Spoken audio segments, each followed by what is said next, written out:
Theodor Herzl memiliki kekuasaan yang besar dengan didukung orang-orang terkaya Yahudi. Dia mengunjungi Kekaisaran Ottoman beberapa kali. Dan pada saat itu Sultan Abdul Hamid II sedang berkuasa. Dalam deklarasi ini dikatakan, sebuah negeri tanpa rakyat untuk sebuah bangsa tanpa tanah. Bertujuan untuk menghilangkan rasa tidak suka terhadap orang Yahudi. Mereka juga memiliki semua kekuatan media.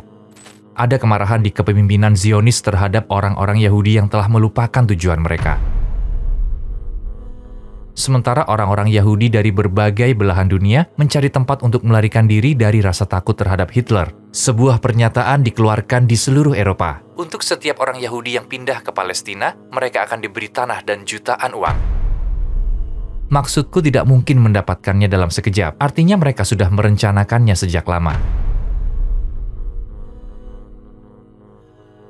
Apa itu Zionisme? Bagaimana hal itu muncul? Theodor Herzl mengorganisir sebuah kongres Zionis dengan orang-orang Yahudi di Basel, Swiss. Dan di sini pertama kali mereka memutuskan nama negara itu adalah Israel. Negeri bangsa Israel dan bendera negara juga digambar di sana. Bintang Daud di antara dua garis. Bintang Nabi Daud alaihissalam. Maksudku setelah Nabi Yusya alaihissalam menaklukkan Yerusalem, Nabi Daud alaihissalam lah yang mendirikan negara di sana. Ini hanyalah sebuah referensi untuk itu. Bintang Daud itu berarti kami akan mendirikan kembali sebuah negara Yahudi di sini. Dua garis itu merujuk pada Sungai Nil dan Sungai Efrat. Sumber dari pembuatan kerusakan adalah ini. Karena mereka Zionis melihat diri mereka sendiri sebagai bangsa yang lebih unggul di atas semua orang. Mereka memandang rendah seluruh dunia dan mereka membenci semua orang. Maksudku orang Muslim bukanlah satu-satunya target. Mereka juga membenci orang Kristen. Mereka membenci seluruh dunia. Dan mereka pikir harta mereka telah dirampas. Pikirkanlah, agamamu mengajarkanmu sesuatu seperti ini. Semua ini adalah milikmu. Bangsa ini dan itu datang dan menyita harta bendamu. Beraninya mereka menyita harta bendaku. Aku harus mendapatkannya kembali. Aku harus merebut kembali seluruh dunia. Ini adalah keyakinan inti mereka. Kapan dan bagaimana orang Yahudi memutuskan untuk pergi ke Palestina? Tentu saja, Theodor Herzl tidak mengarahkan pandangannya ke Yerusalem pada awalnya. Pertama-tama mereka mendiskusikan apakah akan menetap di Argentina. Karena keluarga Rothschild memiliki tanah yang luas di Argentina. Mereka bisa saja mendirikan sebuah negara di tanah itu. Tapi mereka tidak menerima ide ini. Karena Yerusalem adalah kota kuno mereka. Mereka berkata, apa yang akan kita lakukan di Argentina? Jadi mereka bilang, kita harus pergi ke Yerusalem. Dan negara ini harus didirikan di sana. Jadi mereka telah mencapai keputusan ini. Karena hampir sepanjang sejarah mereka berada di Yerusalem. Mereka percaya bahwa tanah-tanah itu dijanjikan oleh Allah kepada mereka. Oleh karena itu mereka ingin pergi ke negeri-negeri itu. Itu sebabnya Theodor Herzl setelah keputusan itu, tentu saja siapa yang menguasai wilayah itu pada saat itu? Kekaisaran Ottoman. Dan pada saat itu Sultan Abdul Hamid II sedang berkuasa. Theodor Herzl memiliki kekuasaan yang besar dengan didukung orang-orang terkaya Yahudi. Dia mengunjungi Kekaisaran Ottoman beberapa kali. Faktanya, 5 kali menurut kunjungan catatan dari istana, bertemu dengan Sultan Abdul Hamid dan membuat tawaran yang sangat menguntungkan pada Kekaisaran Ottoman. Ottoman baru saja selesai perang dengan Rusia. Dan pada saat itu Kekaisaran sedang mencoba untuk memulihkan dirinya sendiri dan membayar hutang-hutangnya. Theodor Herzl mengajukan tawaran kepada Sultan Abdul Hamid dan berkata, kami akan menanggung semua hutang Kekaisaran. Kamu tidak akan memiliki hutang kepada siapapun. Pikirkanlah berapa banyak kekayaan yang mereka miliki. Mereka sangat kaya sampai pada tingkat tersebut sehingga mereka bisa membayar semua hutang luar negeri Kekaisaran Ottoman. Bayangkan berapa banyak yang mereka miliki. Dan dia berkata, berikanlah kami tanah dari Yerusalem sehingga kami dapat mendirikan sebuah negara. Ini adalah bagaimana dia meminta pada awalnya. Sultan Abdul Hamid sudah menyadari bahayanya ini. Kaum Yahudi mendirikan negara di sana. Ketika dia mendiskusikan hal ini dengan para pasyanya, jika mereka mendirikan sebuah negara, maka akan ada pertumpahan darah. Jadi dia sudah tahu apa yang akan terjadi dan sadar akan situasinya. Dia mengetahui sejarah orang Yahudi. Dia tahu kitab suci Al-Quran dan mereka akan menyebabkan kerusakan. Abdul Hamid mengatakan, tidak pada tawaran ini. Tidak akan pernah. Tanah-tanah itu ditaklukkan dengan darah, katanya secara diplomatis, tanpa mengungkapkan maksudnya yang sebenarnya. Dia mengatakan bahwa tanah-tanah itu direbut dengan darah dan hanya bisa diberikan dengan darah. Juga dia berkata, tanah-tanah itu bukan milikku, tanah-tanah itu adalah milik rakyatku. Aku tidak bisa memberikan tanah-tanah itu. Sekali lagi, dia mengatakan semua ini dengan cara yang diplomatis. Setelah itu, segera ia mengeluarkan sebuah dekret melarang siapapun menjual tanah kepada orang-orang Yahudi di sekitar Al-Quds di Palestina.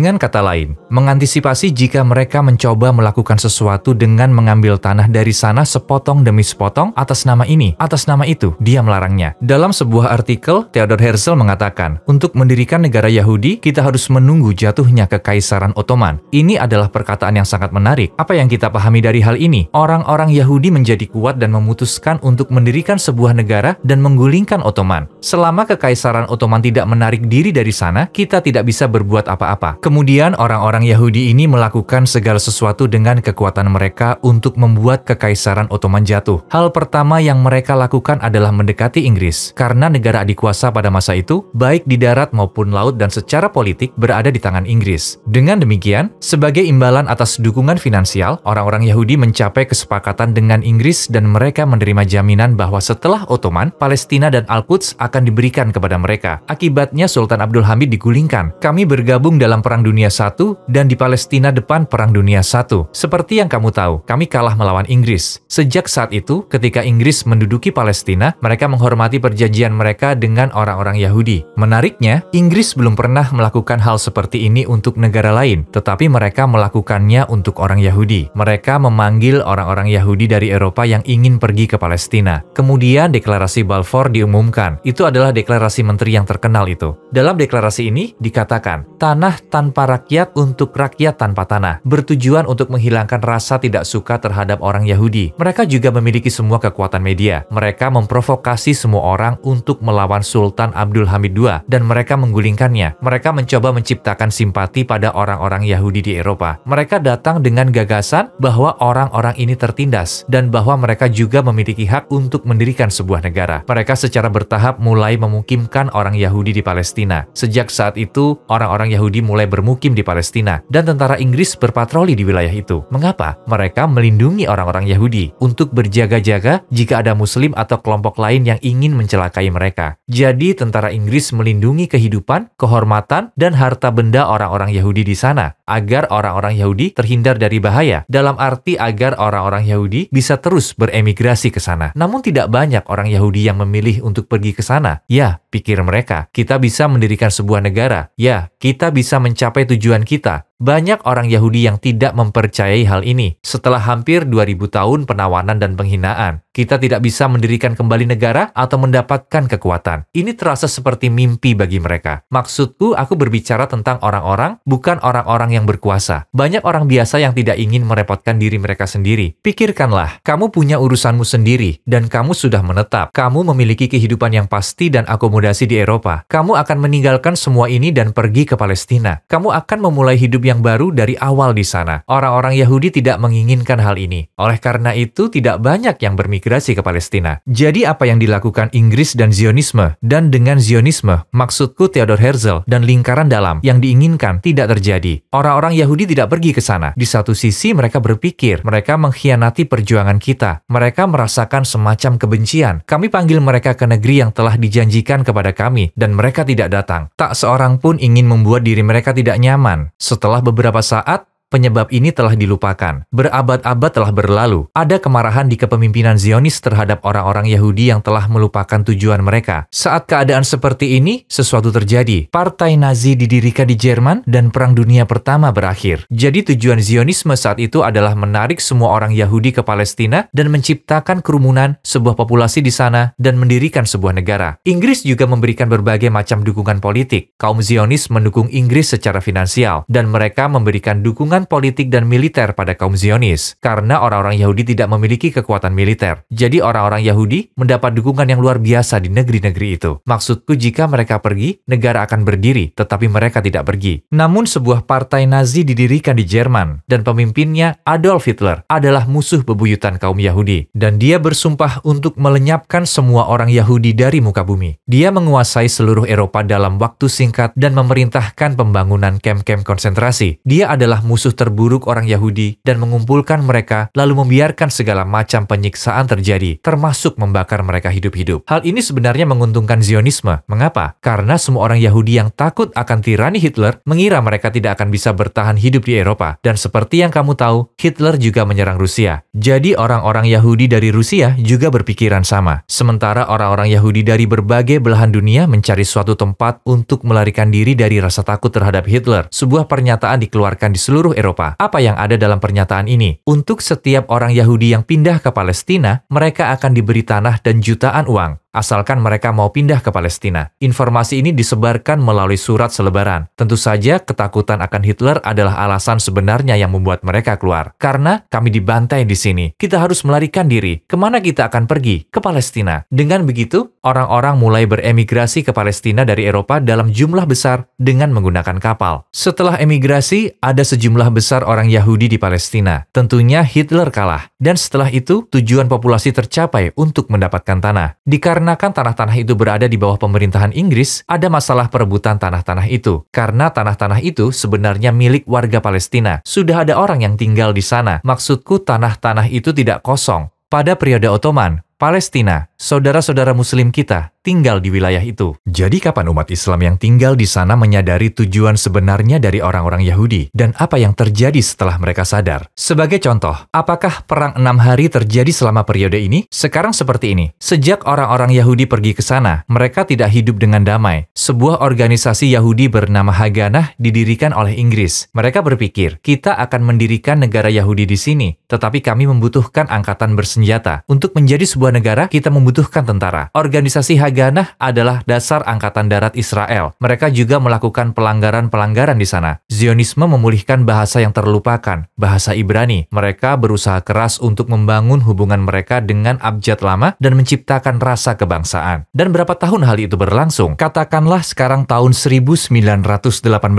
Ini berlangsung selama 30 tahun. Jadi selama 30 tahun itu ada banyak perkembangan dan saat itulah umat Islam mulai sadar. Saat itulah orang-orang Yahudi mulai mempersenjatai diri karena mereka menyadari bahwa tujuan mereka berbeda. Mereka menyadari bahwa orang-orang Yahudi datang ke sana secara permanen. Mereka datang untuk menduduki. Sejak saat itu, bangsa Palestina sadar dan penjualan tanah berhenti. Tidak ada lagi kompromi dengan cara apapun. Dan untuk melawan orang Yahudi bersenjata di organisasi Haganah, orang-orang Palestina mulai mengangkat senjata. Terjadilah konflik bersenjata. Konflik-konflik tersebut berlanjut hingga tahun 1948 dan Inggris memiliki kehadiran militer dan melindungi orang-orang Yahudi sepenuhnya. Orang-orang Yahudi bertempur dengan penuh keyakinan bahwa tentara Inggris berada di belakang mereka. Faktanya, hal ini persis sama dengan yang terjadi hari ini. Mereka menyerang Gaza dan Angkatan Laut Amerika segera datang untuk mendukung mereka. Saat itu juga sama. Mereka menyerang dengan tentara Inggris di belakang mereka. Jika tentara Inggris ditarik mundur, kita akan melihat apakah mereka bisa bertahan di sana. Aku perlu menambahkan bahwa sebagian besar pasukan Inggris menekan bentrokan-bentrokan ini dengan cara yang tidak adil. Ini anakku, ini anak yang nakal. Mereka melerai perkelahian, mereka marah di permukaan, tapi di balik layar mereka mengatakan kerja bagus. Pada tahun 1948,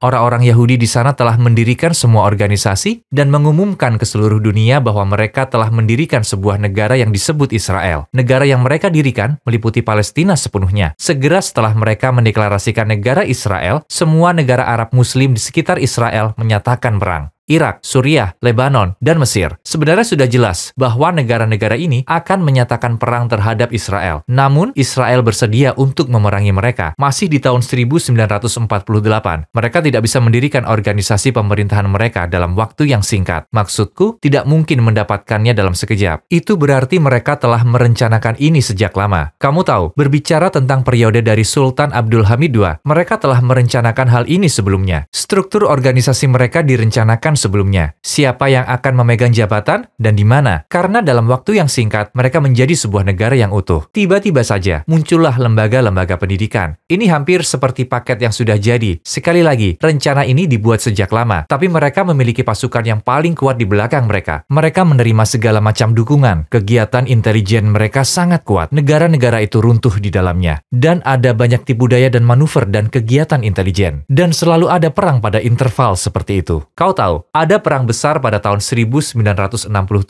dan satu lagi pada tahun 1973. Negara-negara Arab di wilayah itu sedang berperang dengan Israel secara terus-menerus dan selalu saja orang Arab yang menderita akibat perang karena mereka telah kehabisan semua kekuatan mereka. Maksudku, struktur organisasi mereka runtuh selama masa-masa ini. Seolah-olah Israel dengan sengaja menarik mereka. Seakan-akan mereka berkata, "Ayo, datanglah kepadaku. Aku akan menghancurkan kekuatanmu. Kamu ingin bagian dari diriku? Maksudku, aku akan menghancurkan kekuatanmu juga. Maksudku, Mesir adalah kekuatan yang besar, dan mereka menghabisi Mesir. Mereka meruntuhkan semua kekuatan militer Mesir. Nasib Irak juga sama. Disinilah kita selalu salah. Tanah di antara sungai Nil dan sungai Efrat berada dalam bahaya. Kami pikir tidak ada bahaya di tempat-tempat lain. Kamu tahu, beberapa bagian Turki berada di dalam wilayah itu, di dalam perbatasan sungai Efrat. Tapi kita salah. Seperti yang aku katakan sebelumnya, mereka menginginkan seluruh dunia. Apakah kekacauan di Timur Tengah ini akan terus berlanjut? Bagaimana ini akan berakhir? Ada sebuah anekdot yang disebutkan dalam Masnawi. Ada seorang ulama, semacam wali di sebuah negara. Orang ini adalah seorang dermawan yang banyak beramal. Dia biasa meminjam banyak uang dari para pedagang. Ia membelanjakan semua uang pinjamannya untuk perbuatan baik. Ia percaya kepada Allah. Allah telah mengaruniakan kekayaan dan rezeki kepadanya, dan dia membayar semua hutangnya dengan harta itu. Dia tidak pernah mengalami masalah. Suatu hari, ia jatuh sakit dan terbaring di ranjangnya. Itu adalah penyakit yang serius. Orang-orang datang mengunjungi orang soleh itu di rumahnya. Tetapi kebanyakan dari mereka yang datang berkunjung adalah orang-orang yang meminjamkan uang kepadanya. Maksudku, mereka sungguh ingin meminta kembali uang mereka. Mereka saling bercerita tentang bagaimana mereka tidak bisa meminta uang mereka kembali dari seseorang di ranjang kematiannya. Para wali mendengar mereka. Mereka bilang, dia berhutang sebanyak ini padaku. Dia berhutang sekian padaku. Sekarang siapa yang akan menanggungnya? Bagaimana jadinya? Orang yang soleh itu bersedih hati dengan keadaan itu. Dia berkata, seorang ulama telah meninggal dunia. Kamu tahu bagaimana mereka mengatakannya? Kematian seorang cendekiawan adalah kematian dunia. Ini adalah sesuatu yang signifikan. Pikirnya, daripada merasa menyesal karena kehilangan orang yang soleh atas meninggalnya seorang sahabat Allah, mereka mengejar harta mereka. Pada saat itu, seorang anak kecil melewati mereka dari luar. Dia adalah seorang pembuat dessert dan menjual halwa. Ketika anak itu lewat, ia berkata kepada muridnya, "Panggillah anak itu." Mereka memanggil anak itu. Dia berkata, "Berilah semua orang makanan penutupmu." Kemudian anak itu membagikan dessert kepada semua orang. Semua orang memakannya. Tentu saja, semua dessert habis. Anak laki-laki itu senang karena dagangannya habis. Dia tidak perlu berjalan berkeliling untuk menjualnya. Dia pikir bisa pergi kepada tuannya dengan penjualan sehari penuh. Dia menginginkan uang dari orang yang soleh untuk dessert miliknya. Dia berkata, "Tidak ada uang." Anak itu terkejut. Apa maksudnya tidak ada uang? Di mana uangnya? Aku baru saja membagikan dessert. Semua orang memakannya. Orang yang soleh itu berkata, "Tidak ada uang. Pergilah." Ketika dia mengatakan itu, anak itu mulai menangis. Pada saat itu para pedagang mulai menggerutu. Dia tidak punya uang. Dia juga mengambil uang anak tersebut. Dia juga melakukan hal yang sama kepada kami. Setelah anak itu mulai menangis, orang-orang itu menjadi marah. Melihat mereka marah, anak laki-laki itu membanting nampannya ke tanah dan mulai, "Apa yang akan kukatakan kepada tuanku? Aku telah menghabiskan semua halwaku. Dia akan bertanya padaku, 'Kamu kemanakan dessertnya?' Dia akan berkata kepadaku ini dan itu." Ratapan anak laki-laki itu meruntuhkan tempat itu. Saat itu seseorang mengetuk pintu. Mereka membukakan pintu. "Siapa itu?" Orang yang soleh itu bertanya. "Siapa itu?" Seorang pria masuk dan berkata, "Seorang muslim mengirimkan zakatnya kepadamu." "Berapa banyak hutang orang ini pada semua orang itu, termasuk dessert?" 4.000 lira. Dia bertanya, "Berapa banyak uang yang ada di dalam zakat? Apakah 4.000? Misalnya, dengan mata uang hari ini, ada 4.000 lira. Beliau berkata, "Berikanlah kepada setiap orang haknya. Bayarlah juga uang anak itu." Dia berkata kepada semua orang, "Sekarang pergilah." Mereka berkata, "Apa yang telah kita lakukan? Kita telah menghina orang yang sangat soleh." Ketika semua orang merasa malu, orang yang soleh itu berkata kepada mereka, "Jadi, apakah hikmah dari semua ini?